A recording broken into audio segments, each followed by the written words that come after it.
PAS pecat Khairuddin lagi?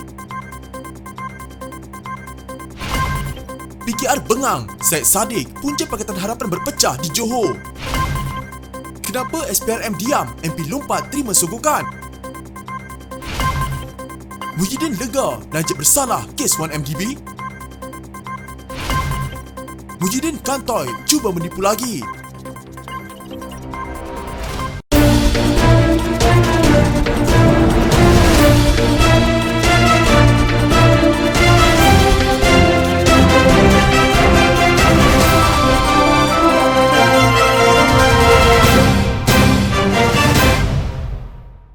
Anggota Parlimen Kuala Nerus Muhammad Khairuddin Ahmad Razali digugurkan daripada jawatan Setiausaha Majlis Syura PAS. Presiden PAS Abdul Hadi Awang berkata, jawatan itu terbatal kerana Jawatan Kuasa Pusat PAS membatalkan pelantikannya sebagai anggota Majlis Syura. Maka gugurlah keanggotaannya daripada Majlis Syura dan jawatan sebagai Setiausaha Majlis Syura, kata Hadi kepada pemberita di Marang, Terengganu. Katanya keputusan itu berkuat kuasa susulan keputusan mesyuarat Jawatan Kuasa Pusat atas alasan masalah disiplin. Justru kata Hadi, Khairuddin kini hanya seorang anggota biasa PAS. Bulan lepas Khairuddin dipecat sebagai anggota Jawatan Kuasa Pusat PAS tidak sampai 2 bulan selepas dilantik. Dia antara 3 pemimpin tertinggi PAS yang dilantik semula sebagai AJK bagi sesi 2021 hingga 2023 selepas tewas dalam pemilihan parti di samping Dr. Muhammad Zudi Marzuki dan Nik Abdul Aziz. Ketiga-tiga mereka dilihat sebagai pimpinan PAS yang lebih cenderung terhadap kerjasama politik dengan UMNO berbanding Bersatu. PAS setakat ini mahu menjalinkan kerjasama dengan kedua-dua parti, tetapi untuk dua pilihan raya negeri Melaka dan Johor, UMNO dilihat semakin menjauh setelah berkerak rotan berpatah arang dengan Bersatu. Sementara itu, dalam hantaran terbarunya sebelum Hadi mengumumkan penggugurannya sebagai Setiausaha Majlis Syura Ulama, Khairuddin menyatakan bahawa dia tidak akan berdiam diri. Kata Khairuddin, jika sebelum ini dia mengambil pendirian untuk tidak membalas apa-apa kenyataan, namun tidak untuk kali ini. Jangan dimalukan seseorang secara berulang. Sekali mungkin dia berdiam dan bersabar, tapi tidak selamanya dia akan berdiam diri bila maruah dicemar dan diceroboh secara berulang. Setiap perkara itu ada batasannya. Jangan melampaui batas kerana akibatnya sangat buruk, katanya tanpa merujuk secara khusus.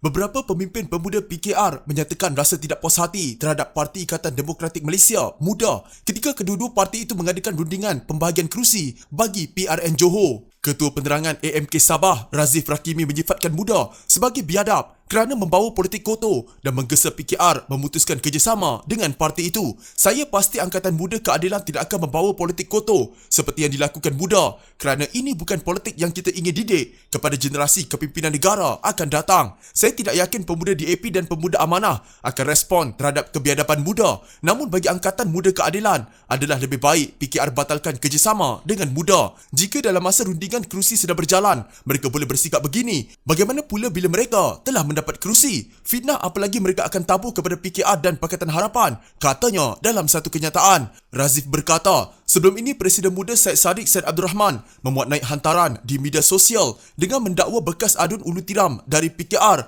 S. Gopalakrishnan sebagai tidak amanah. Bagaimanapun katanya, Syed Saddiq kemudian memadamkan hantaran itu dan membuat permohonan maaf. Razif berkata, setelah mendapat 6 kerusi dari DAP dan amanah, sekali lagi Muda menunjukkan kebiadaban mereka apabila memuat naik status hentikan korupsi dengan meletakkan logo PKR dan Pakatan Harapan pada poster tersebut di laman Facebook Muda Kedah dan laman Twitter Parti Muda Johor. Katanya tindakan itu seolah-olah menunjukkan PKR dan Pakatan Harapan mengamalkan rasuah dengan sikap biadab dan angkuh yang ditonjolkan Muda. Adalah lebih baik Pakatan Harapan fokus memperkukuhkan jentera serta tandingi kerusi yang telah diagihkan antara komponen Pakatan Harapan. Bagi Angkatan Muda Keadilan, kita punya maruah dan kita tidak perlu serahkan kerusi kepada sebuah parti yang menghina PKR, katanya. Dalam pada itu, Razif juga menyatakan rasa kesal terhadap amanah kerana melepaskan kerusi Puteri Wangsa kepada Muda. Katanya selepas bertegang urat dalam isu kerusi berkenaan, PKR akhirnya melepaskan kerusi boleh menang tersebut kepada amanah. Bagaimanapun katanya, amat mengejutkan apabila dengan mudah kerusi tersebut diserahkan oleh amanah kepada Muda. Namun selepas penghinaan yang dilakukan muda terhadap Pakatan Harapan, adakah Amanah masih tunduk kepada muda dan menghalalkan kerusi yang dibenangi Pakatan Harapan sebelum ini dengan majoriti lebih 24,000? Soalnya, sementara itu dalam satu kenyataan berasingan, Ketua Wanita Muda AMK Terengganu, Yuslaini Azmi menyifatkan muda sebagai gunting dalam lipatan. Katanya tindakan muda yang seringkali menimbulkan provokasi terhadap PKR menimbulkan tanda tanya, adakah mereka ikhlas dalam membawa idea penyatuan dalam blok pembangkang? Jika benar Syed Saddiq inginkan pembangkang bersatu, saya fikir kesilapan kecil seperti ini boleh dielakkan. Namun kesilapan muda yang sengaja diulang-ulang sehingga menimbulkan rasa kurang senang ahli akar umbi Pakatan Harapan itu sendiri. Saya juga cabar Presiden Muda Syed Saddiq untuk menerima sahaja kerusi yang ditawarkan PKR tanpa meminta kerusi majoriti milik PKR, katanya.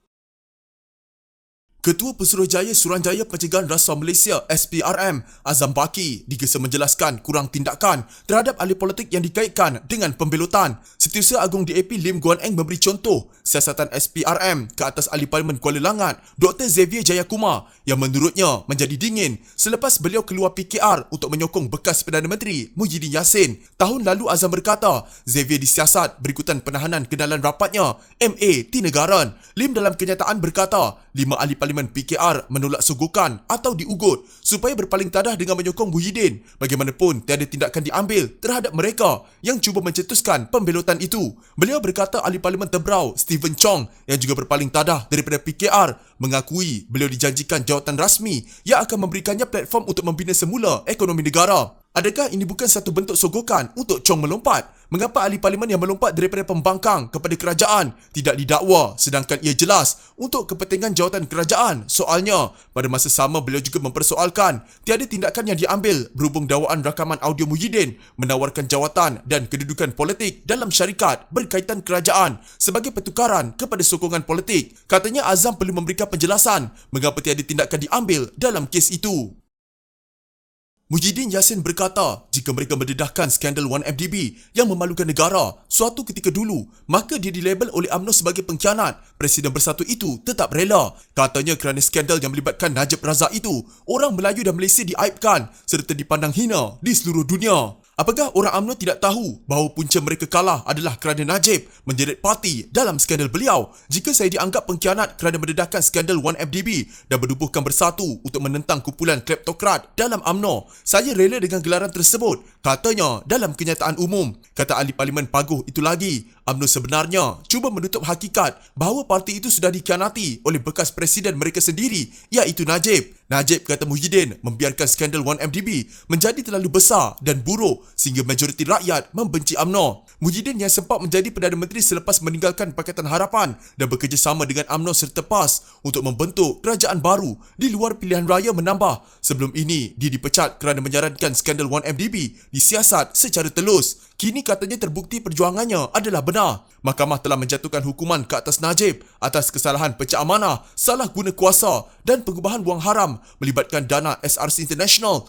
yang ada hubung kait dengan 1MDB. Jelas skandal 1MDB bukan satu fitnah, bukan satu rekaan, katanya lagi. Muhyiddin merupakan timbalan Presiden UMNO yang juga timbalan Perdana Menteri di bawah pentadbiran Najib tetapi dipecat kerana lantang bersuara mengenai isu 1MDB. Di sebalik ketegangan hubungan di antara UMNO dan Bersatu Perikatan Nasional, kedua-dua parti kekal bekerjasama. Muhyiddin turut menempelak kluster mahkamah di dalam UMNO yang didakwanya cuba meminta dia campur tangannya dalam kes mereka agar dibebaskan. Kejadian itu katanya berlaku seawal beberapa hari dia dilantik menjadi Perdana Menteri. Setelah cubaan itu tidak berjaya, dakwa Muhyiddin, pemimpin UMNO cuba menjatuhkannya supaya mereka dapat berkuasa dan kini mahu menyingkirkan Perikatan Nasional daripada kerajaan agar kerajaan dikuasai sepenuhnya parti UMNO yang dikuasai oleh kluster mahkamah. Katanya pilihan raya negeri termasuk di Johor merupakan cara kluster terbabit untuk kembali berkuasa. Jika memenangi PRN Johor nanti, kata pengerusi Perikatan Nasional itu, UMNO akan mendesak Perdana Menteri membubarkan parlimen. Jika parti mereka menang dalam pilihan raya, lazimnya yang akan diangkat menjadi Perdana Menteri adalah Presiden Parti. Jika ini berlaku, maka lengkaplah perancangan kluster mahkamah. Mereka akan kembali berkuasa dan selesailah masalah mereka. Na'udzubillah. Jadi siapa sebenarnya pengkhianat? Saya atau mereka? Soalnya lagi. Tan Sri Muhyiddin Yassin dipecat dari UMNO bukan kerana beliau mempersoalkan mengenai One Malaysia Development Berhad, 1MDB, tegas Datuk Seri Najib Razak. Dakwa Najib Muhyiddin dipecat sebagai Timbalan Perdana Menteri pada Julai 2015 sebab Presiden Parti Pribumi Bersatu Malaysia, PPBM itu, sudah berkomplot bersama Tun Dr. Mahathir Mohamad dan Datuk Seri Mukhlis Mahathir sejak tahun 2014 sebelum 1MDB menjadi isu. Nak tipu pun perlu tahu bahawa internet tak lupa tempelat Najib yang menjawab dakwaan Muhyiddin yang mendedahkan beliau dilabel sebagai pengkhianat UMNO kerana mendedahkan skandal 1MDB. Beliau yang juga ahli parlimen pekan itu turut berkongsi keterangan Mukhlis di Mahkamah Tinggi yang bersetuju Mahathir telah berusaha untuk menjatuhkannya dan rancangan itu bukan bermula pada tahun 2015 tetapi lebih awal lagi iaitu tahun 2014. Lalu setahun kemudian dia dipecat dari UMNO pada Mei 2016 sebab melanggar disiplin parti setelah dia hadir acara bersama pembangkang pada Mac 2016. Tambahnya, bekas Perdana Menteri ke-6 itu menegaskan selepas Muhyiddin dipecat sebagai Timbalan Perdana Menteri dan sebelum dia dipecat dari UMNO, Muhyiddin pernah memberitahu mesyuarat Majlis Kerja Tertinggi UMNO bahawa beliau tidak ada masalah akaun Presiden UMNO ada dana yang besar sebab ini memang amalan biasa dari dulu lagi. Lantaran itu Najib meminta Muhyiddin tidak menipu kerana semuanya ada bukti. Sebaliknya dalam hantaran di Facebook, Najib bertanya, adakah Muhyiddin khianat Tun Abdullah Ahmad Badawi disebabkan 1MDB? Dia khianat Pak Lah. Dia naik dari naib presiden menjadi Timbalan Presiden dan Timbalan Perdana Menteri. Adakah dia khianat Mahathir dan Pakatan Harapan sehingga kerajaan jatuh? Adalah sebab 1MDB. Dia khianat Mahathir dan Pakatan Harapan dan dia naik dari Menteri KDN menjadi Perdana Menteri. Adakah dia derhaka kepada Yang di-Pertuan Agong sebab 1MDB? Dia derhaka pada Yang di-Pertuan Agong dengan melawan titah bahawa ordinan darurat perlu didebat dalam Dewan Rakyat dalam cubaan untuk mengelak kalah undi ordinan dan dia hilang jawatan sebagai Perdana Menteri. Sehingga Yang di-Pertuan Agong 2 kali zahirkan amat duka cita